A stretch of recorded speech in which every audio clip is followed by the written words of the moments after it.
2026년 1월 30일 결국 올 것이 왔습니다. 미국 연방정부 부분 셧다운. 트럼프 2기 행정부 시작부터 아주 시끄럽죠. 이번 사태 단순히 의회에서 말싸움하다가 예산 통과 못 시킨 그런 뻔한 스토리가 아닙니다. 트럼프의 재집권이라는 정치적 태풍과 미네소타주 미니애폴리스에서 터진 충격적인 사회적 참사가 정면 충돌한 복합 위기 상황입니다. 남들은 공무원 월급 밀리겠네 하고 있을 때 우리 투자자들은 이 사태가 내 계좌, 특히 기술주와 방산주에 어떤 나비 효과를 불러올지 정확한 팩트와 논리로 뜯어봐야 합니다.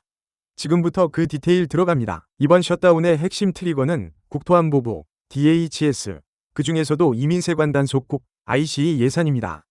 트럼프 행정부는 국경 통제 강화하고 불법 이민자 싹 내보내겠다며 ICE 권한을 대폭 키우려 합니다. 이게 트럼프 2기의 핵심 공약이거든요. 반면 의회의 돈줄을 쥐고 있는 민주당은 절대 용납 못하죠. 너희 맘대로 하려면 돈 없이 해봐라며 예산 편성권을 무기로 파워게임을 건 겁니다. 단순한 돈 문제가 아니라 향후 4년의 이민정책 주도권을 누가 쥐느냐가 걸린 벼랑 끝 전술에 서막이 오른 겁니다. 여기에 기름을 부은 사건이 바로 미니애폴리스 연방요원 총격 사건입니다. 연방요원들의 총격으로 시민 2명이 사망했습니다. 하필이면 조지 플로이드 사건이 있었던 그곳에서 말이죠. 이 사건은 민주당에게 강력한 명분을 쥐어줬습니다. 그냥 반대하는 게 아니라 시민이 죽었다. ICE 요원들 마스크 벗기고 보디캠 착용하고 영장 없이 수색하는 거 당장 멈춰 라고 요구할 수 있는 도덕적 우위를 점하게 된 거죠. 이 사건이 없었다면 공화당 의도대로 예산이 스무스하게 넘어갔을지도 모릅니다. 하지만 이제 민주당은 이 요구 조건이 관철되기 전까진 절대 물러설 수 없는 상황이 된 겁니다. 그래서 왜 부분 셧다운이냐? 미 의회가 예산을 12개 덩어리로 나눠서 처리하는 미니버스 방식을 쓰고 있기 때문입니다.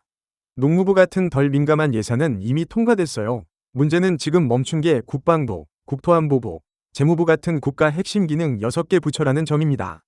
정부 기능의 4분의 3이 마비된 셈이죠. 특히 재무부가 멈추면 세금 환급 업무가 지연될 수 있고 국방부가 멈추면 군인들 월급이 밀립니다. 이건 단순한 행정 불편을 넘어 국가 안보와 경제 시스템의 동맥경화가 올 수 있는 심각한 상황이라는 걸 인지하셔야 합니다. 자, 시장 반응 봅시다. 셧다운 터지면 불안하니까 안전자산인 금이나 은 사야지 라고 생각하셨다면 오산입니다. 금값도 같이 빠졌죠? 이건 전형적인 위기 초기 현상인 대쉬4 캐시, 즉 현금 확보 전쟁입니다. 투자자들이 셧다운 불확실성에 쫄아서 주식이고 금이고 다 필요 없고 일단 빚 갚고 달러 쥐고 있자는 심리가 발동한 겁니다. 정부 지출이 멈추면 단기적으로 달러 가치가 튀어 오르는데 달러가 비싸지면 달러로 거래되는 금값은 눌릴 수밖에 없습니다. 이건 금의 가치가 떨어진 게 아니라 달러가 귀해진 유동성 발작입니다. 그럼 지금이 대세 하락장의 시작일까요? 차트를 뜯어봅시다. 여러분이 꼭 보셔야 할 게 OBV, 온밸런스 볼륨입니다. 주가는 뚝 떨어졌는데 OBV 지표가 크게 꺾이지 않고 버티고 있다. 이건 스마트 머니, 세력은 안 팔고 버티고 있다는 증거입니다. 뉴스 보고 놀란 개미들만 패닉셀을 한 거죠. 주가는 속일 수 있어도 거래량은 못 속입니다. 펀더멘털 문제가 아니라 정치적 노이즈로 인한 하락이기 때문에 세력들은 오히려 싼 가격에 물량을 받아내고 있을 가능성이 큽니다.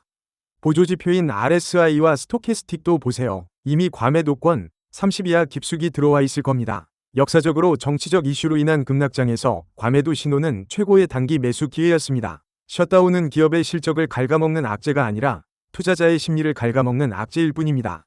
심리가 회복되면 주가는 용수철처럼 튀어오릅니다. 지금 공포에 질려 매도 버튼을 누를 때가 아니라 어떤 종목이 억울하게 많이 빠졌는지 장바구니에 담아야 할 타이밍이라는 뜻입니다. 구체적으로 뭘 담아야 할까요? 첫째, 방산주. 국방부 셧다운 소식에 제일 먼저 빠지겠지만 국방 예산은 여야 합의 영순위입니다. 회복 탄력성이 제일 좋아요. 떨어지면 땡큐하고 담으세요. 둘째, 빅테크, 애플, 마이크로소프트가 정부 예산 없다고 장사 못합니까? 펀더멘털 튼튼한 기술주들이 시장 분위기 휩쓸려 같이 빠지면 그게 바로 박앤세일입니다. 에너지는 유가와 달러 눈치를 좀 봐야 하니 CCI 지표가 마이너스 100을 뚫고 올라올 때 진입하는 게 안전합니다. 이제 정치권이 이 문제를 어떻게 풀지 시나리오를 봅시다. 공화당 소속 마이크 존슨 하원의장이 신속처리 카드를 꺼냈습니다. 원래 법안은 운영위원회를 거쳐야 하는데 거길 공화당 내 극우파 프리덤 코커스 형님들이 장악하고 있거든요. 거길 통과 못할 것 같으니까 아예 운영위를 패스하고 본회의로 직행하는 승부수를 던진 겁니다. 대신 대가가 따릅니다. 과반수 의결이 아니라 재적의원 3분의 2 찬성이 필요합니다. 허들이 훨씬 높아진 거죠. 공화당이 다수당인데 왜 걱정해? 하실 수 있는데 지금 공화당은 내부 분열 상태입니다. 강경파들이 반대표를 던지면 과반이 무너져요. 그래서 존슨 의장은 민주당 의원들의 찬성표를 빌려와야만 이 예산을 통과시킬 수 있습니다. 역설적으로 소수당인 민주당이 캐스팅 보트를 쥐게 된 거죠. 민주당도 셧다운 장기화의 책임은 피하고 싶고 이미 국토안보부 예산은 분리 처리하기로 합의했기 때문에 이번 표결을 부결시켜 판을 깰 확률은 10% 미만입니다. 정치적 쇼는 있겠지만 결국은 통과될 겁니다. 결론적으로 다음 주 초 하원에서 예산안은 통과될 겁니다. 시장은 잠깐 V자 반등하겠죠. 하지만 환호하긴 이릅니다. 이번에 통과될 건 국토안보부 예산을 2주만 연장하는 땜질 처방이거든요. 즉 2주 뒤에 똑같은 이슈로 또 싸운다는 얘기입니다. 시장은 이 패턴이 반복될수록 악재에 무덤덤해지는 변동성 피로를 겪게 됩니다. 폭락도 없겠지만 시원한 상승도 없는 지루한 박스권 장세가 이어질 가능성이 높습니다. 우리는 이 박스권 하단에서 죽고 상단에서 파는 전략을 써야 합니다. 우리가 진짜 무서워해야 할 건 셧다운 그 자체가 아닙니다. 이 꼬라지를 보고 있는 국제 신용평가사들의 입입니다. 과거에도 미국 신용등급이 강등될 때 가장 큰 이유가 정치적 양극화로 인한 재정정책의 예측 불가능성이었습니다.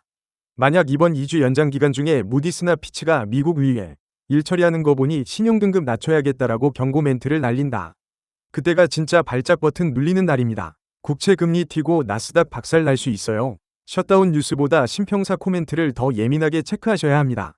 요약 들어갑니다. 지금 하락은 펀더멘털 붕괴가 아닌 정치적 노이즈입니다. 쫄아서 투매하지 마세요. 하지만 2주 뒤 리스크가 살아있으니 풀매수도 금물입니다. 현금 비중 30% 정도는 딱 쥐고 방산이나 빅테크 우량주가 과매도 구간에 들어오면 철저하게 분할로 담으세요. 정치쇼에 휘둘리지 말고 실속 챙기는 스마트한 개미가 됩시다. 변동성 심할 때일수록 멘탈 잡으셔야 합니다. 다음 주 시장 상황 보고 다시 돌아오겠습니다. 모든 책임이 본인에게 있다는 점 꼭 명심하시고 현명한 투자하시길 바랍니다. 해당 내용이 조금이나마 도움되었다 싶으면 좋아요 눌러주고 좋은 정보 제공할 테니까 구독, 알림 설정해 주시기 바랍니다. 모두 행복한 부자 되세요.